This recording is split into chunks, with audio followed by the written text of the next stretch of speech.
Welcome back, everyone, to the Earth and Ether podcast. Of course, we're outside in the magical forest, aka Christina's backyard. Today, we are going to be talking about cutting cords. So I think it's something important that we should all learn how to do. I still struggle with it. I think about Why do you struggle with it? because it doesn't feel like it's a real thing, and it doesn't it's not something that I can touch and feel and hold. It's imaginary. It's energy. Imaginary. So it's one of those things where I'm still trying to, again, me in my learning process, still trying to figure out how to do some of these things to continue to help myself heal and do better. That's one thing that I'd like to get better at. Okay. So we're going to kind of go over the technique of how I've learned to cut cords, and everyone has their own way of doing it. I'm really great with imagery. So Yeah. imagination, that's how I manifest. I'm really good at it. So for me, this is how I've learned to understand the process of cutting cords. And this is what I do. So Christina and I are sitting here, we're having a conversation, and there is an energetic thread being connected. I'm sending you threads and you're sending me threads, right? So if you can envision little cords Like a rope almost, right? connecting us. Yeah. In my mind, I like to use, right, like glowy, energetic little ropes, right? And so now we've created a cord. When our conversation is complete, or when I leave, if I do not want to take on Christina's energy and or leave any of my energy behind, I envision cutting those cords. So it can be something as simple as I imagine us standing or sitting together and taking a pair of scissors and cutting that imaginary cord and seeing the energy go back into you and my energy coming back into myself. So that's just it simply. It's funny because I think when I do imagine that piece, I don't see, I like your sparkly cords. Mine are just like, it's a rope. It's like a wet rope from an old pirate ship. It really is just like a rope. And which has meaning, I think. Right, we can look it up. No, just in general. So okay, so say, okay, we'll look that up. I guess the spiritual meaning up of a big wet rope. We all know what that means. So OnlyFans. So say, right, distraction. So say you are envisioning someone that you know you are energetically connected with. Sometimes like a heart chakra will have a huge rope connected, right? So think of the energy. So that amount of energy is the size of the rope, right? Exhausting. But why do I give you the rope then? I want my rope on my own. Like, how do I? That's how you cut it. But what if I don't want to? I don't want to give you any of my rope. I just want my rope for me. Well, first of all, that's selfish, and that's not how the law of the universe works. Your energy, you're giving energy to the trees. That's true. Right? And you're taking energy from the trees. Yeah. So think about, that'd be actually a good question. I don't know if we have to cut cords with nature.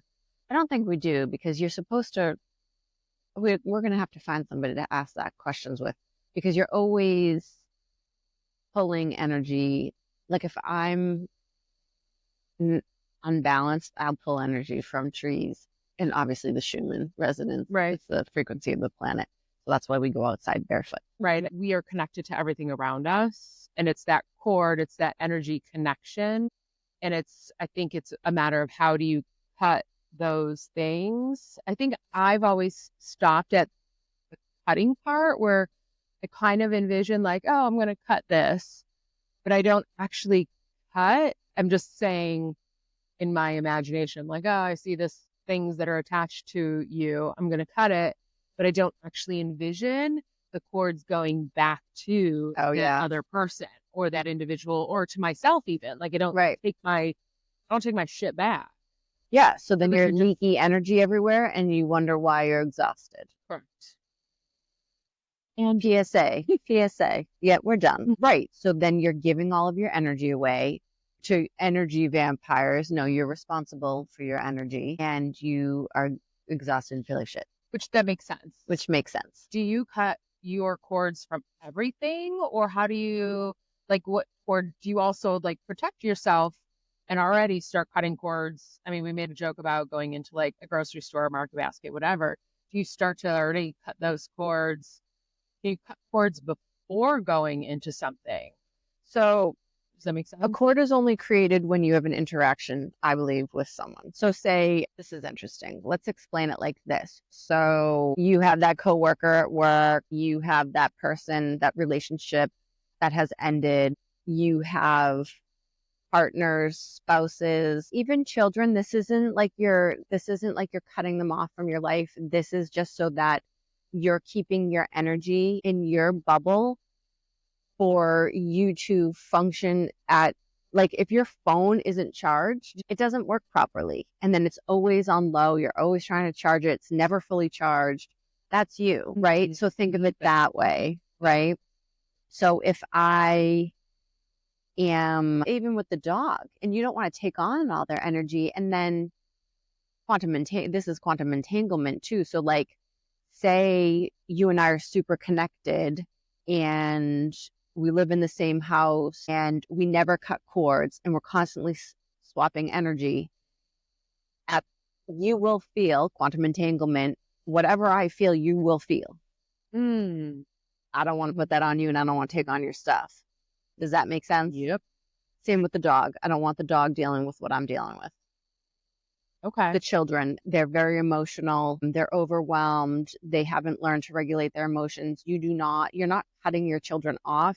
You're just, A, not putting your stuff on your children, and B, not taking on their things, right? I have a lot of clients that are therapists, and if they're really exhausted, I say, do you cut cords after every session so you're not taking on each client's energy? And a good amount of them do have like a cleansing process. All right. So that's All right. Yeah. and it's like closing the Zoom, like whatever they do, taking a drink of water, refreshing themselves. So that's nice. So what I would do, should I just go into what I would do? Yeah, please. Yeah. I have a different kind of practice. If you notice that like you hang out with that friend and you're just always exhausted after you leave them, basically what you would do is envision that, like, get in your car, whatever bye friends, whatever, get in your car and just envision them in front of you and see all the cords, and then just kind of like use chainsaw, scissors, like, and to your point, how big are things? Where are they placed on your body? That's a whole different conversation. If this, we could get into a lot of stuff. And just like saying, I am cutting all cords with Christina. I'm sending her back all of her energy with love and grace. And I'm calling back all of my energy in love and grace, and see those cords coming into you and see those cords going into that person. You're going to have to practice. And so your intuition, whatever works for you, and like, whatever your vision is, whatever you're active, like, it could be laser beams, it could be smoke, it could be like whatever you're into, right? Feathers, I don't know. But it's basically whatever this energy attraction is or the connection is. It's cutting it, like legit cutting it, and then you taking yours and me taking mine. Love you, bye, see you next time. Yeah. So we're not staying connected. And I like the idea, like, I don't like the idea, but the way you talked about it just is exhaustion. Like it weighs on you if you continue to think about like battery. If I don't cut my cord with you, don't cut the cord with the dog, with everybody that I met in Market Basket, because everybody wants to talk to me because they can't reach something on the top shelf, and they ask me to reach the top shelf stuff. And for both, all of these people's cords, all these ropes that are connected to me, it would make sense why I'm like exhausted by the end of the day, because I'm not ending those connections. And think about it this way. This is a good one. So have you ever had that experience where you're like, oh, and you think of someone and then they call you? Yes. They just threw a rope to you. Think of that. So if you have that friend that's like, oh, So that's interesting that you Hot say that Magic Express, because and then you're like, why do I feel weird? And then so-and-so calls you and you're like, oh shit. That's like a whole, so then they're climbing that cord, like well, yeah. So that's like pulling you down. Just kidding. anchoring you to the bottom of, I just thought of like a hot air balloon, like, and you're this light, fluffy hot air balloon looking pretty in the sky, and then they're See? like, just bring yeah. you back down to me, and you're just like, Yeah. no, dude, I just want to like float away, and do my thing. Right. In your bubble, in your hot air balloon. Yep. No one can throw you a line. All right. That's also like energetic boundaries too. Yeah. That's like no one can enter my fields unless they are of a higher vibration. Or if how do I do it? It's more of like, you can call me. I ain't going to answer. So like, So do they legit call you and then you don't answer? Or is it like, that too, that happens. And you know who you are. So I've done that. I think it's more of, you can send me the message and I'll think of you, but I immediately shut it down because I know it's of low vibration, and I set that boundary of like, no, thank you. So then you can't call me. Okay. In real life. Yep. Does that make sense? Yes. Yeah. And I think that happens a lot. So if you accept that frequency, then they can call you on your phone. If you say, no, thank you, universe, I'm only accepting, it's kind of like an answering service for the ethers. Because I've been having this week, the last week, I've been having a lot of like, oh, this person, they show up at the shop. This person just pops into my head, they show up. You also can't come into my shop unless you have a specific frequency, right? You can't show up there unless you have a specific vibe. And it's not like you are excluded. You're not allowed or whatever. I've set specific energetic boundaries at my place of, well, in that's my job. Castle that you built. Yeah, it's a healing wellness place, and I have to help people get through the moat. Yeah, it's called the parking lot. Actually, we do have septic systems, so like, they attack you and I don't know. The frogs. Sometimes it's the bugs outside. We do have spiders everywhere, so you have to get through the spiders, right? Maybe I am a witch. Oh, God, it's like scary then. Now I'm just recognizing all of these things about myself. We're all witches with a W or a B. I'll both be B. So back to cutting the cords, right? It can be so many different things. The whole point is you are no longer giving your energy away so someone can siphon, and you shouldn't be leaking everywhere. And you are taking back your energy and protecting having boundaries in your energetic field. I gotta start working on that one. I think it's I'm the hot air balloon. I'm in the hot air balloon, and I accidentally have all these ropes that are hanging off the basket. Yes. And I need to remember to pull those ropes in. Yes. And or not let them out and let people grab onto them. Right. Just protecting those ropes. And to your point of the higher vibration and who you're allowing in, it's, hey, this rope is only allowed to these people in this area. Or between 9 and 5. I like that. Right? Better. Yeah. Yep. Or when I go to bed at 1 to 3. 1 to 3. Yeah. PM. Yeah. So see, like now you have all these boundaries. I like that. Okay. So then that's also setting up the boundaries. So it's not only the cords, but then you're also setting up the boundaries because then they go together. Right. Yeah.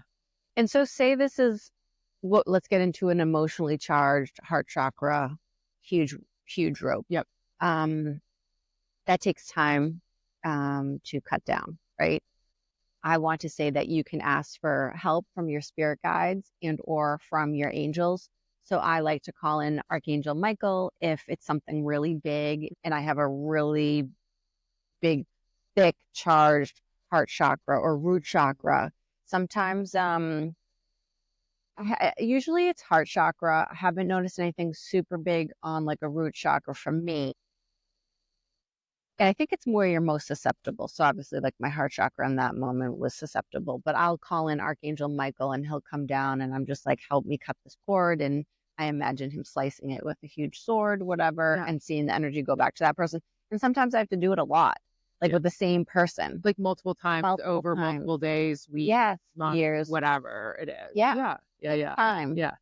Well, because it takes time. If you think about it, it takes time to cut down a tree. It's not a quick, like, Yeah. you're done. You can't take scissors to a tree. My new thing that I've been doing is I will check in with, like, I'll get a psychic hit first. And I usually ask my guides, is this my emotion? No. Is this their emotion that I'm feeling? Yes. And then what I do is I envision the chords. And so I envision us like facing each other. Like I envision through my eyes facing that person, you, but then I turn it to the side so I can see myself in that person, and I can see You become the third person. Looking into the, yes, of the watching, and I can see who's throwing the chords, and then I can see where they're connected. Dude. Yeah, I know. That's how I noticed that one was connected. So I just did this the other day. I spin us, I can see from third party, and I can see that person throwing their energy at me. And then I have an energetic boundary. So it's actually bouncing. It's filtered, like their energy is hitting my field and bouncing back to them. And there was only one little cord stuck from you to that person that was actually between the two of us. So I snipped it and then sent it back. Okay. Why was it on your but list? I don't know. Right. But I have, I'd have to go into it. Yeah. But I do have such good energetic boundaries that seeing that from an external person is that person's energetic field can't hit me. Like I have a bubble. Yeah. And it's extreme, and I can sense their feelings. And it's extremely frustrating for that person that you don't even get any energy from me, like in general. That's a lot. That's a lot.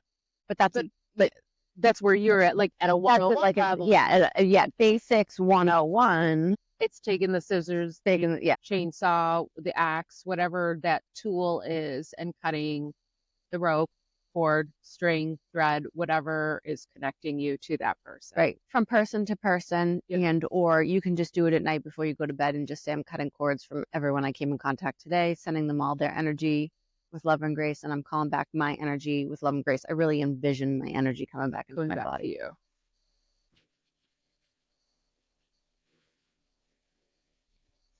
Yeah. See that y'all went deaf. I like that. I think we can end that. Yeah. So that's just what I do. Does that make more sense for you now? Yeah. I like that. Hot air balloon. That's really good. Yeah. I think I might have to start envisioning that. I'm going to draw. But I like that. I'm going to practice that. What are you going to practice on? Right. Let us. What? I was like, I don't know. Yeah. Let us know down in the comments what your cord cutting experiences are. If you have any ideas or you want to just add, we'd love to read your comments. And we're going to wrap it up here. And we'll see you next time in the Magical Forest. See ya. Bye.